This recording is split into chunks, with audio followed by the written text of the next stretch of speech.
बिस्मिल्लाहिर्रहमानिर्रहीम। नाज़रीन, इस वीडियो की क्लिप पर बताना चाहता हूँ कि तिली और तिल में क्या फ़र्क है। आपको पता ही होगा, ज़्यादातर तो हम तिली कहते हैं, तिली नहीं कहते। तो एक तो बात ये हो गई। दूसरी बात ये है कि जो छोटे कद की होती है ना, जैसे बहावल नगर, बहावलपुर, वहाँ पर ज़्यादातर तिली काश्त की जाती है। जो बीज है 2016 में नियाब, तो वो तिली है। एक तो तिली का फ़र्क ये है कि ये छोटे कद में होती है थोड़ी सी, और ये औसत बहुत ज़्यादा देती है, इसकी पैदावार बहुत ज़्यादा है। और दूसरे नंबर पर जो तिली की फसल है, इस पर थोड़ा सा सफ़ेद मक्खी का अटैक होता है। और जो तिली की फसल है, ये TH6 जो बीज है, ये लोग बड़ा काश्त करते हैं तिली का।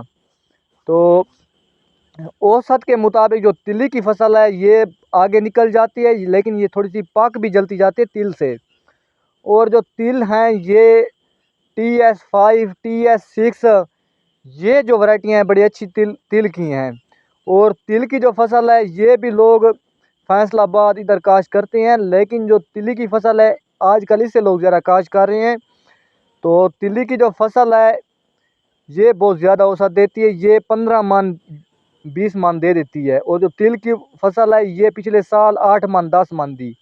शुक्रिया नाजरीन, मिलते हैं अगली वीडियो में, तब तक दीजिए इजाज़त।